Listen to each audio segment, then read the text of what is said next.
సహోదరి సహోదరులు, మీ జీవితంలో తీరని సమస్యలు ఉన్నాయా? మీ సమస్య తీరడం అసాధ్యంగా కనిపిస్తుందా? మీకు ఒక శుభవార్త చెప్తా, వినండి. మాటల ప్రార్థన కన్నా మూలుగుల ప్రార్థన బహుశక్తివంతమైంది. ఏమిటట? మాటల ప్రార్థన కన్నా మూలుగుల ప్రార్థన చాలా శక్తి కలిగింది. ఓ పెద్ద ఆవిడ చాలా గొప్ప ప్రార్థనా పరురాలు, కానీ ఆరోగ్యం బాగోక హాస్పిటల్లో అడ్మిట్ చేశారు. పాస్టర్ గారు వెళ్ళి ఆమెను పరామర్శించడానికి వెళ్ళారు. ఆమె చాలా బాధపడిపోతూ ఉంది. పాస్టర్ గారు, నేను ఆరోగ్యంగా ఉన్నప్పుడు చాలాసేపు ప్రార్థన చేసేదాన్ని పాస్టర్ గారు, ఇప్పుడు నోట్లోంచి మాట కూడా రావట్లేదు పాస్టర్ గారు, నాకు చాలా అంటే చాలా బాధగా ఉంది పాస్టర్ గారు అని చెప్పానంటే, పాస్టర్ గారు అడిగారట, అమ్మా, నీ శరీరంలో శక్తి లేక నువ్వు మాట్లాడలేదని చెప్పంటున్నావు కదా. అవును పాస్టర్ గారు, కనీసం ప్రార్థనలో మాటలు కూడా రావట్లేదు, మాట్లాడలేకపోతున్నాను పాస్టర్ గారు అని అంటే, పాస్టర్ గారు అడిగారట, అమ్మ, నువ్వు మూలగలుగుతున్నావా అని అడిగారట. ఏమిటది? నువ్వు మూలగలుగుతున్నావా అని అంటే, పాస్టర్ గారు, మాటలు రాక ఇప్పుడు అదే చేస్తున్నాను పాస్టర్ గారు, మూలుగుతున్నాను పాస్టర్ గారు. చూడండి, ఆరోగ్యం బాగలేనప్పుడు, జ్వరం బాగా వచ్చినప్పుడు పిల్లలు మూలుగుతారు. పిల్లలు ఏమిటి, భర్త అయినా సరే ఆరోగ్యం బాగాలేదు, చలి జ్వరం వచ్చేసింది, ఇక మాట రావట్లేదు, వణుకుతో మూలుగుతారు. అనారోగ్యం తీవ్ర స్థాయికి వెళ్ళినప్పుడు, మాటలు రానప్పుడు మనం సాధారణంగా మూలుగుతాం.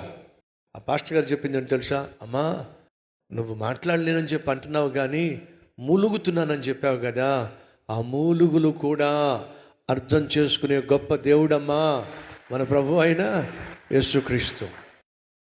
అర్థం చేసుకోండి.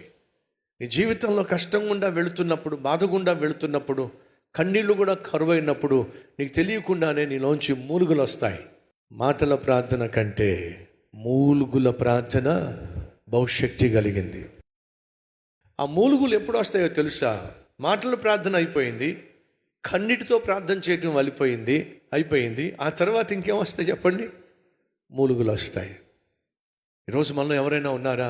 అయ్యా, మాటల ప్రార్థన అయిపోయింది అయ్యా, కన్నీటి ప్రార్థన కూడా అయిపోయింది అయ్యా, ఇక మాటలు రావట్లేదు, కన్నీళ్ళు రావట్లేదు, నా జీవితంలో కేవలం మూలగడం మాత్రమే మిగిలిందయ్యా. అయితే వినమ్మా, త్వరలోనే నీకు జవాబు రాబోతుంది.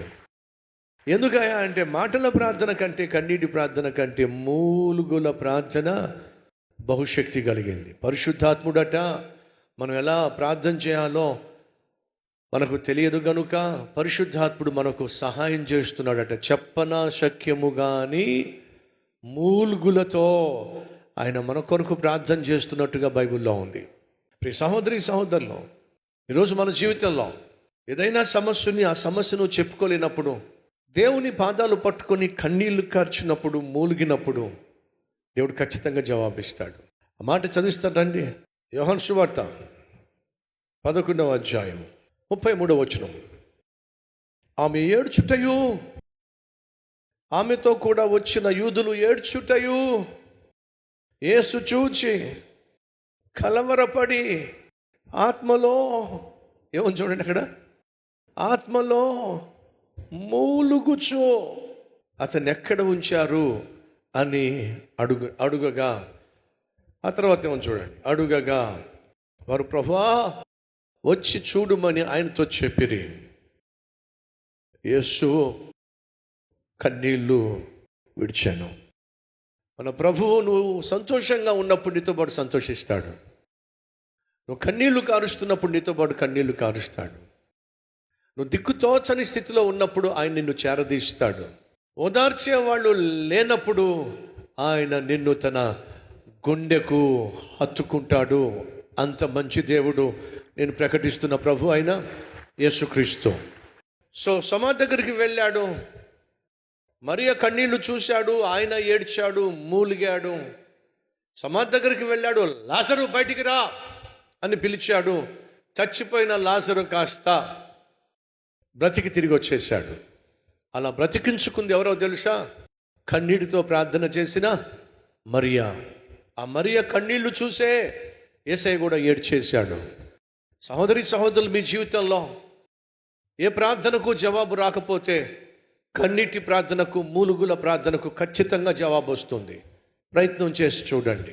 చేజారిపోయినటువంటి ప్రాణాన్ని దేవుడు తీసుకొచ్చి వాళ్ళ చేతుల్లో పెట్టాడు. మరొకసారి జ్ఞాపకం చేస్తున్నా, ఈరోజు మీలో ఎవరైనా చేజారిపోయింది అని దేని గురించి అయినా అనుకుంటున్నారా?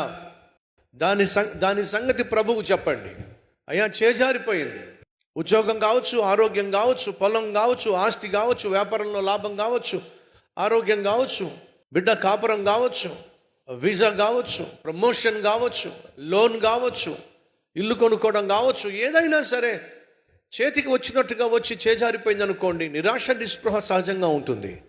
కానీ మీకు శుభవార్త, ఏదైనా చేజారిపోయిన దాన్ని తీసుకొచ్చి మళ్ళీ నీ చేతిలో పెట్టగలిగిన మహాశక్తి నా ప్రభు అయిన యేసుక్రీస్తుకు ఉంది. కాబట్టి నిరుత్సాహపడకండి, నిరసించిపోకండి. ఇక నా పని అయిపోయింది అనుకోకండి. ఒకవేళ నీ పని నిజంగానే అయిపోయినట్లయితే, నీ పని అయిపోతుందేమో కానీ నేను ప్రకటిస్తున్నటువంటి దేవునికి సర్వశక్తి ఉంది. ఆయన ఏమైనా చేయగలడు.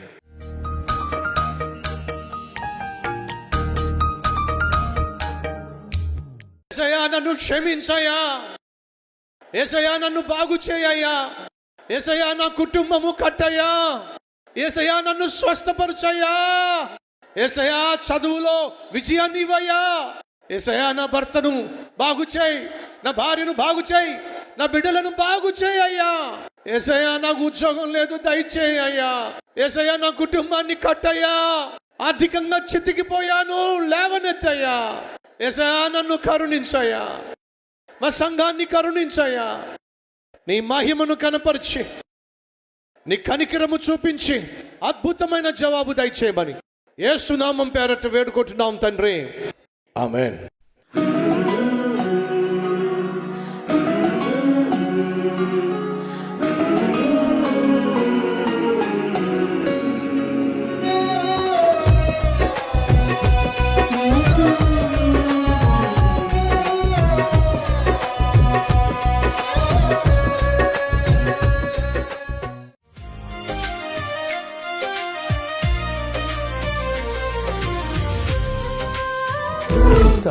డైలీ డివోషన్ ఆశీర్వాదకరంగా ఉంటే 10 మందికి షేర్ చేయండి, లైక్ చేయండి, అలాగే ఖచ్చితంగా కామెంట్ పెట్టండి.